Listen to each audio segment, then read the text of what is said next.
Hello students, hello everyone. Welcome to my class Biology by Dr. Shabana Khan. And these will be a series of lectures in which I'll try to cover the O-Level Cambridge syllabus. And this one is about the guidelines on how to excel in your ATP paper. And remember, there will be a series of videos on this, only the ATP paper itself. So do watch them and let me know. Now, this one, for this part one, we'll be able to cover. Hopefully, we'll be able to cover the general outlines of the ATP paper, the ATP experimental skills, the skills required to do the ATP paper, topics from the syllabus, and brief discussions on diagrams, variables, tables, graphs, and some safety concerns coming in the exam. Now, first of all is the general outline. Now, this is the front cover of the ATP paper. As you can see, there are some instructions given, so do read them beforehand so you have an idea of what you're not supposed to do, right? And do bring your calculators, because you'll always be required to do some kind of calculation, and your stationery should be there. They're generally 2 or 3 questions, and and there will be some blank pages given, and you'll find them handy if you make some mistake, you want to redo a graph or a table or maybe a diagram, right? Okay, and now what does ATP stand for? ATP stands for alternative practical. That means you're giving a theory paper based on practical skills. So you're not actually doing it in the lab, but you are imagining, or you're pretending that you're doing it in the lab, but you're just writing down your answers on a piece of paper, right? Conducted by the Cambridge University, and there are both 2 syllabi, GCSE and IGCSE, I standing for International, and General Certificate of Secondary Education. These are the 2 syllabi, and both of them will be for 40 marks, same kind of questions, 2 to 3 questions, and there will be, the timing is like for 1 hour, right? These are separate papers, separate questions coming in one exam series. Now, the experimental cells that you will be tested on, right? And because remember, you're not doing it in the lab, but still you should be able to understand how to, right, select techniques and apparatus, whether it should be a test tube or a beaker or something like that, and safely use them, right? Because you will be asked about the safety over these. Then a very important part which students find very challenging are the questions regarding planning of experiments. I'll be having a separate video on this, and this is generally for 5 to 6 marks. Okay, now if you get some observations as a result of the experiment, what do you do with them, right? So you're going to organize them in tables and graphs. So skills recording, there's going to be a separate video on this as well. Yes, every paper in ATP and also in theoretical paper as well, and the MCQs, you're required to do some basic math skills. You need to know them, some basic calculations. Okay, then the results that you get, what do you deduce from the results? Okay, and then if there are any sources of error, then can you suggest any kind of improvements on that? So yeah, then the topics from the syllabus that can be coming in the ATP, for example, you will be required to measure, and you'll be given an image of like, for example, a thermometer or maybe a measuring flask or something, and then you have to write down how do you read the graph. So the measurements basically would be like, for example, volumes of gases and liquids, and generally they are all taken as centimeter cube. The masses will be in milligrams or grams, the weight that is. The temperature is almost always degrees Celsius. And so the timings would be depending on the experiment. If it's a slower one, then minutes, or maybe seconds. Then if you're measuring something, then the length could be measured in millimeters or centimeters, and even in some cases micrometers. Okay, so the conversion from one to the other should also be known by you. And now the other topics are diffusion, osmosis, food tests, and then enzyme catalyzed reactions, whether some reaction has taken place, and then can you tell by looking at the color change what is the result. Same thing would be for pH, and if you want to know a certain pH, you're going to use an indicator, and what does a certain color indicate, right? Now another pet topic of the examiners, a pet chapter, is always going to be on plants. And what about in plants? Well, photosynthesis and transpiration, right? So you'll be required to maybe know the rate or the limiting factors depending on the experiment. Now, students usually ask me whether there are any human chapters, human systems, which usually come in the ATP that they can revise for the ATP exam. Well, for example, transport in humans, right? Heart rate and the breathing rate. So this is going to be from your chapter on transport in humans. So have a look at that. And respiration, yeah, a common one that's always coming is anaerobic respiration, which is termed as alcoholic fermentation done by your yeast, right? So very common topic. And now transparent humors, you can add blood cells because they also will come as diagrams. Okay, so more on that on the video on diagrams in ATP. Tropic responses, gravitropism, phototropism, do revise that. Then yet again another chapter on plants, which is plant sexual reproduction in plants. So you might be given some diagram of flowers or seeds or maybe fruits, and then the factors that affect the germination of seeds, right? Now in the chapter on inheritance, yes, there might be some questions regarding continuous discontinuous variation, then some methods of sampling that might be required. Yeah, this area will be covered in diagrams. So what are the questions that come in the diagram part? And yes, the last part will be simple apparatus used in situation which might not be familiar, so some kind of new situation. And so the principles will remain the same as for the other topics as well. But if something is new, don't panic because it'll be easy enough for you to handle. Now ATP diagrams and images, just basically a brief introduction because you'll find this separately on another video. Now there are two types of diagrams which are important in biology, O levels and A levels, I would say. Number one is detailed diagram, the other one is a plan diagram. The keyword for detail is cells, keyword for plan is layers. Okay, now or you'll be asked from images to find out or calculate the surface area of a leaf or the number of stomata maybe, right? So some kind of calculation might also be required from diagrams. Now, what are the tools you need to use? Your proper stationery. You know that your tools are going to be your weapons. You're at war actually. So yeah, the best kind of pencil, the best eraser, the best sharpness, and you need a scale as well. I forgot the ruler. And then you have to use a sharp pencil. So the diagram skills are to be considered. So before the exams, you can take sharpen up your pencils. Take at least 3 pencils in your stationery pouch. Eraser, sharpness scales. If you're smart enough, work beforehand. Now, yeah, have a look at this section of a leaf just to understand a plan diagram. Now, the left side is a plan diagram. You can see different lines is drawn. You can't see any cellular structure, only lines, and you can see different thicknesses. This is more thick. This one is better than that one. So these are termed as layers. Yeah, and the same tissue, the leaf, and this is what you will see that you've drawn individual cells here. So different shapes, different sizes, and the distribution, and the one on the top is flat, the other ones are columnar and they have spaces in between. So this becomes a detailed diagrams. Any of these can come. Now for diffusion osmosis, for example, you might be asked to measure plant tissue, stem and potato. So you can measure this change in size or the shape, right? As you'll be asked to measure the diagrams, images might be given and you just have to measure them and write them down on a table and find out the differences before and after. Or for example, you are going to use gel or agar blocks and you're going to see the diffusion of a dye into the agar block, and then you can observe the timing. Is it fast, is it slow? And generally this is going to overlap with the surface area, the concept of surface area. Now diffusion through a whisking tubing using for example molecules like starch, proteins and the respective enzymes, and using food tests to find out whether something has gone across. Remember, whisking tubing is a semi-permeable or a partially permeable membrane, semi-permeable membrane.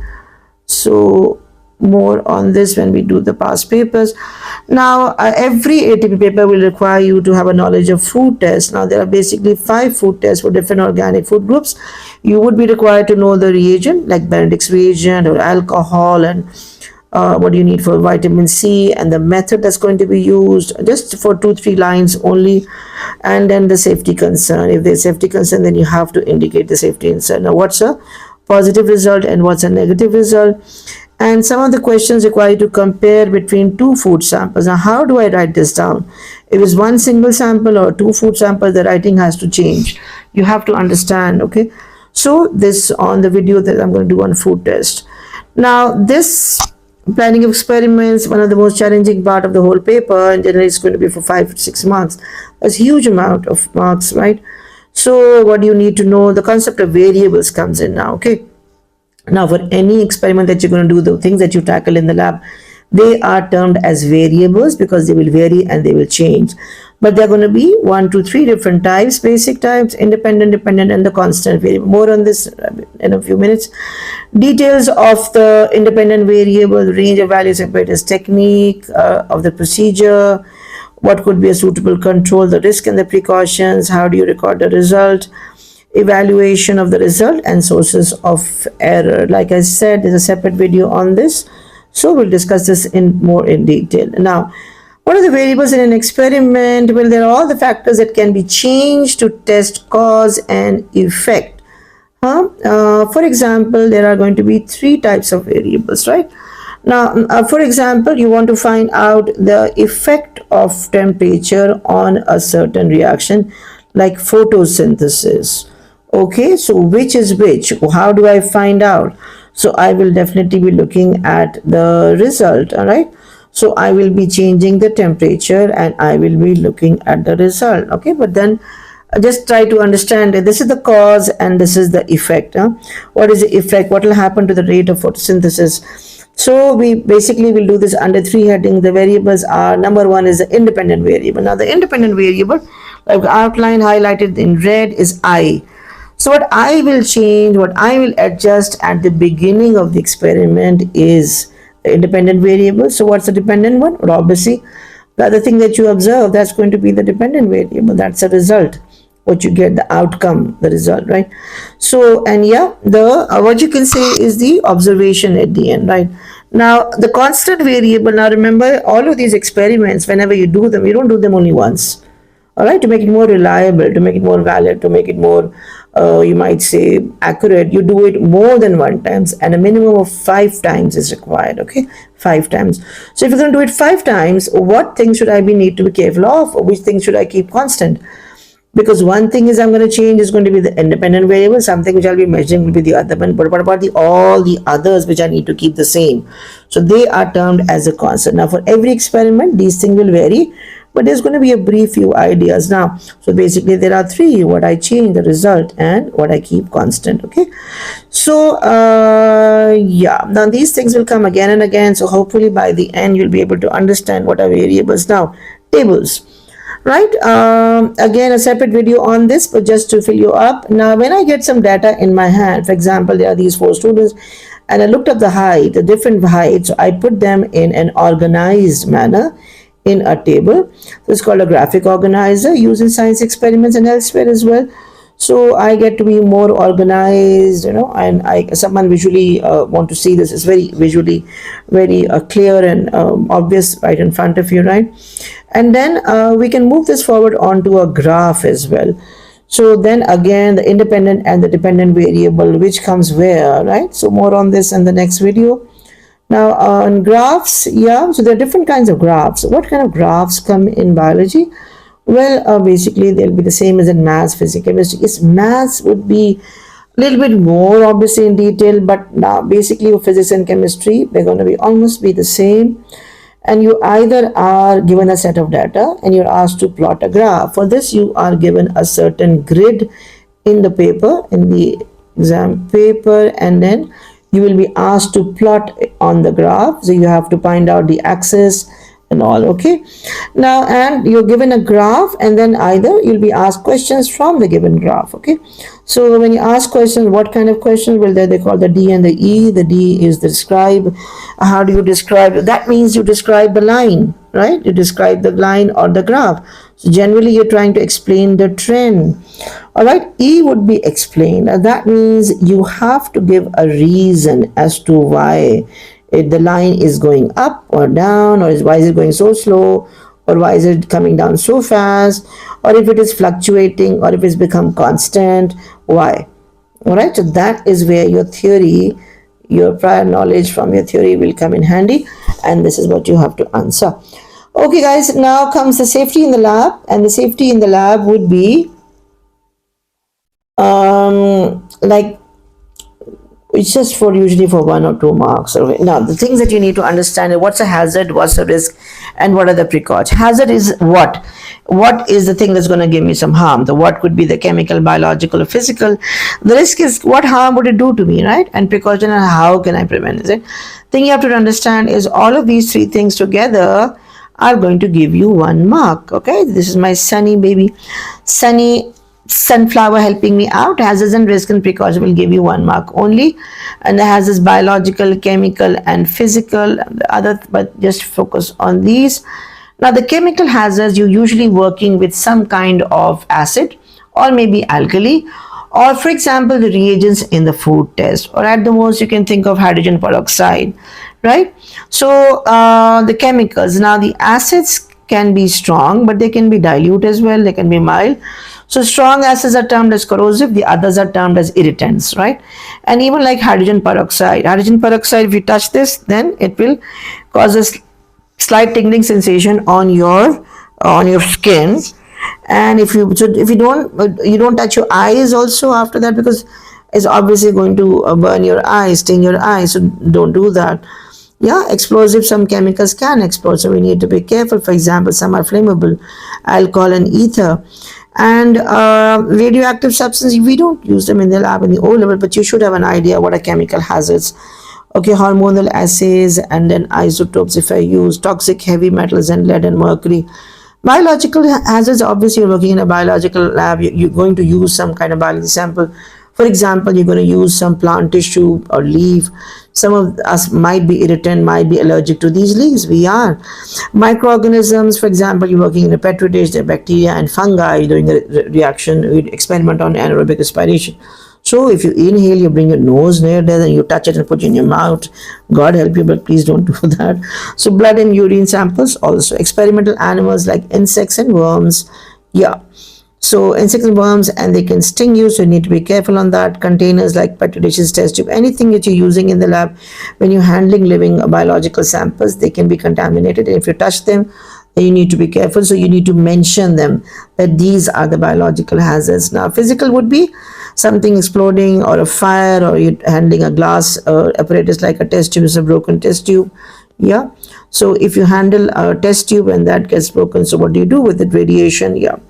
Now, what are the safety precautions? Well, first of all is you need to be properly covered up, and you might require some gloves or safety glasses, safety goggles, or a lab coat. You can even require boots, right? So this is termed as PPE, or personal protective equipment.